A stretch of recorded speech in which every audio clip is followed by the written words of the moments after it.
ለቢዝነስ መስሪያ የሚያገለግሉ ማሽኖችን የምትፈልጉ ከሆነ ይሄ ቪዲዮ ለእናንተ ነው።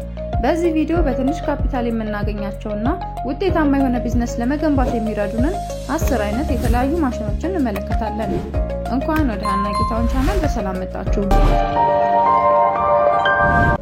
አንደኛ ኬክ ዲኮሬቲንግ ማሽን። በመጀመሪያ ደረጃ የምንመለከተው ይሄንን የኬክ ዲኮሬቲንግ ማሽን ሲሆን በኬክ ስራ ላይ ተሰማራችሁ ከሆነ ይሄ ጌም ቼንጀር ይሆነና ስራችሁን በእጅግ የሚያቀላጥፍላችሁ ማሽን ነው። በትንሽ ኢፈርት የሚገራርሙ ዲዛይኖችን መስራት ያስችላል። የተለያዩ ዲዛይኖችን ለኬኩ በመስጠት ፎቶዎችን ፕሪንት ከማድረግ ጀምሮ እንዲያውም አንዳንዶቹ የማሽኑ ሞዴሎች የ3D ሞዴሊንግንም ጨምሮ ይሰራሉ። ለልደትና ለሰርግ እንዲሁም ለተለያዩ ስፔሻል ኢቨንቶች የኬክ ዲኮሬቲንግ ስራውን እጅግ በጣም በማቅለል ፕሮፌሽናል የሆኑ ኬኮችን መጋገር ያስችሉናል። የኬክ ቤት ካላችሁ ወይንም በቤታችሁ ሆናችሁ ኬክ የመስራት ቢዝነስ ላይ ካላችሁ እዚህ ማሽን ላይ ኢንቨስት ማድረግ ጊዜ ከመቆጠቡም ባለፈ ጠቀም ያለ ትርፍ ለማግኘት የሚረዳ ውሳኔ ነው። ሁለተኛ ሚኒ ፖርተብል ፕሪንተር። እየሄዳችሁ ወይንም በስራ ቦታችሁ ብቻ በማንኛውም ሁኔታ ውስጥ ሆናችሁ ፕሪንት የምታደርጉበትን ማሽን የምትፈልጉ ከሆነ ሚኒ ፖርተብል ፕሪንተርን መጠቀም አይነተኛ መፍትሄ ነው። እነዚህን ዋየርለስ ፕሪንተሮች በብሉቱዝ ወይም ደግሞ በዋይፋይ ከስልክና ላፕቶፕ ጋር በማገናኘት እንደ ፎቶ ዶክመንትና ወይም ደግሞ ሌብሊንጎችን ማተም የሚያስችሉ ናቸው። እነዚህ አነስተኛ ፕሪንተሮች የተርማል ፕሪንቲንግን ቴክኖሎጂ የሚጠቀሙ ሞዴሎችም አሏቸው። ማለትም ምንም አይነት ቀለም የማይጠቀሙ እንደማለት ነው። የቢዝነስ ሰው ወይም ተማሪዎች ከሆናችሁ አሊያም ደግሞ ኢቨንት ኦርጋናይዘር ከሆናችሁ ይሄ ጋጀት የግዴታ ሊኖራችሁ የሚገባ ዕቃ ነው። ሶስተኛ ሊኩዊድ ፉድ ፓኬጂንግ ማሽን። በምግብ ኢንዱስትሪ ዘርፍ ቢዝነስ ለመጀመር ሐሳብ ካላችሁ ይሄ የፈሳሽ ምግቦች ማሸጊያ ማሽን የግዴታ ያስፈልጋል። ይሄ ማሽን ዲዛይን የተደረገው የተለያዩ ፈሳሾችን እንደ ወተት፣ ጁስ፣ ሶስ እና ዘይት የመሳሰሉትን በጠርሙሶች ወይም በላስቲኮች ውስጥ ከሞላ በኋላ ለማሸግ ነው። በማሸግ ሂደቱ ላይ ምንም አይነት ክፍተት እንዳይኖር አድርጎ ስለሚያሽግ የምግቦቹን የመቆየት እድሜያቸውን ይጨምረዋል። በአነስተኛ የምግብ ማቀነባበር ቢዝነስ ውስጥ ለመግባት ሐሳብ ካላችሁ ወይንም ትልቅ የምግብ ማቀነባበሪያ ድርጅት ካላችሁ ይሄ ማሽን የማሸግ ፕሮሰሱን ከማቀላጠፉን በተጨማሪ ሽያጫችሁ እንዲያድግና ቢዝነሳችሁ እንዲስፋፋ ያግዛችኋል። አራተኛ ትራቨሊንግ ኮንክሪት ማሽን።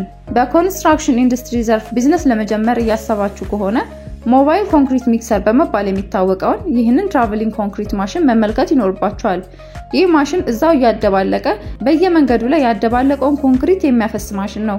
ካደባለቅን በኋላ ኮንክሪቱን ለማጓጓዝ የምናወጣውን ወጪና ጊዜ በእጅጉ ይቀንስልናል። ለመንገድ፣ ለግድብ ግንባታዎች እንዲሁም እየተጓጓዙ ለሚሰሩ ስራዎች ወሳኝ ከመሆኑ ባሻገር ጊዜና ማቴሪያል ዌስቴጅን ቀንሶ የሚሰሩት ስራዎች እንዲቀላጠፉ ይረዳል። አምስተኛ ሪበን ፕሪንቲንግ ማሽን። ለስጦታ መጠቅለያዎች፣ ኢቨንት ዲኮሬሽን እና ለተለያዩ ብራንዶች መስሪያ ስለሚያገለግለው ስለዚህ የሪበን ፕሪንቲንግ ማሽን እናውራ።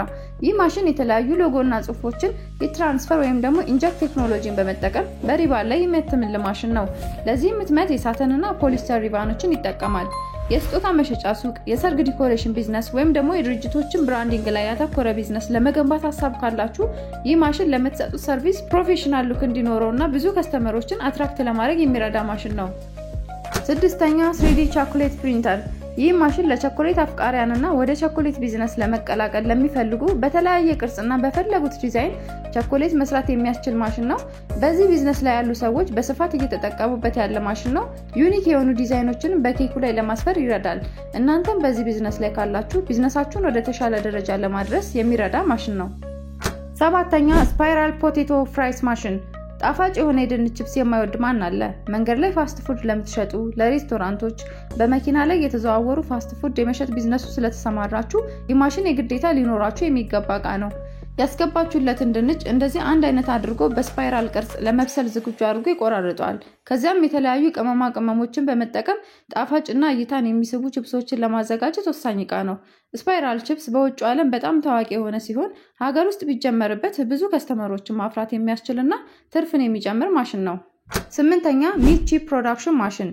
ይህ ማሽን ከሌሎቹ ለየት ይላል። ዲዛይን የተደረገው ፕሮቲን ያላቸው ምግቦች ወይንም ስጋዎች ለምሳሌ የበሬ፣ የአሳ፣ የዶሮ ስጋዎችን ጣፋጭ የሆነ ቺፕስ እንዲሰራ ተደርጎ ነው። ራሱ ቆራርጦ አድርቆና ጣፍጦ የሚያቀርብ ማሽን ነው። የስጋ ቺፕስ ከጊዜ ወደ ጊዜ እያደገ የመጣ ከፍተኛ የሆነ የገበያ ፍላጎት ያለው ነው። ስለዚህም የስጋ ቺፕስ ቢዝነስ ለመጀመር እያሰባችሁ ከሆነ ይህ ማሽን ሐሳባችሁን ወደ መሬት እንድታወርዱት ያግዛችኋል። ዘጠነኛ ካፕሲሊንግ ማሽን። የታሸጉ እርጎችና ጁሶችን ስትገዙ ለማሸግ ከላይ የሚጠቀሙትን ፕላስቲክ አስተውላችሁ ታውቃላችሁ? ይህ ማሽን የሚያስፈልገው እንደነዚህ አይነት ፈሳሾችን ከላይ ለማሸግ ነው። ይሄ ሲምፕል ማሽን የተለያዩ ፈሳሽ ለመያዝ የሚያገለግሉ የፕላስቲክ እና የወረቀት ኩባያዎችን እንዳያፈሱ አድርጎ ከላይ የሚያሽግልንና ሳይበላሹ ለረጅም ጊዜ እንዲቆዩ የሚረዳ ማሸጊያ ማሽን ነው። በአሁኑ ጊዜ ደግሞ የተለያዩ ፈሳሽ ምግቦችንም ቴካዌ ማድረግ የተለመደ ሆኗል። የጁስ እና የእርጎ ቢዝነስ፣ የመንገድ ዳር ፈጣን ምግቦችን እንዲሁም በማንኛውም አይነት ቢዝነስ ቢሆን ፈሳሽ ምግቦችን የመስራትና እያሸጉ የመሸጥ ቢዝነስ ውስጥ ለመሰማራት ያሰባችሁ ካላችሁ ይህንን ማሸጊያ ማሽን መጠቀምና ለዚህ ማሽን ገንዘባችሁን ኢንቨስት ማድረግ ትክክለኛ ውሳኔ ነው። 10ኛ በተን ባጅ ሜከር ሲታይ አነስ ያለ ነገር ግን ከፍተኛ የሆነ ጥቅም ያለው ማሽን ነው። የተለያዩ ባጆችን ለፕሮሞሽን፣ ለብራንዲንግ እና በግልም ለመጠቀም የሚሰራልን ማሽን ነው። በብዛትም ትምህርት ቤቶች፣ ኤጀንሲዎች፣ ኢቨንት ኦርጋናይዘሮች ይጠቀሙበታል። የፕሮሞሽናል እቃዎችን የምትይዙ ከሆነና የስጦታ እቃዎች ጋር የተያያዙ ስራዎችን የምትሰሩ ከሆነ በትንሽ ካፒታል ተገዝቶ ጥሩ ትርፍ ማምጣት የሚችል አቅም ያለው እቃ ነው። ከላይ የዘረዘርኳቸውንም ሁሉንም ለቢዝነስ መስሪያ የሚያገለግሉ ማሽኖች የበለጠ መረጃ ለማግኘት ቴሌግራም ቻናሌን ተቀላቀሉ። የቻናሌን ሊንክ ከታች ዲስክሪፕሽን ቦክስ ውስጥ አስቀምጥላችኋለሁ። ይህ ቪዲዮ የራሳችሁን ቢዝነስ ለመመስረት ያበረታታችኋል ብዬ አስባለሁ። ይህ ቪዲዮ ከጠቀማችሁ ሰብስክራይብ አድርጉ። ከዚህ በኋላ የሚለቃቸው ቪዲዮዎች እንዲደርሳችሁ የደወል ምልክቱን መጫን አትርሱ። በዚህ ቪዲዮ ላይ መስጠት የምትፈልጉት ሀሳብ ካለ ኮሜንት ላይ አሳውቁኝ።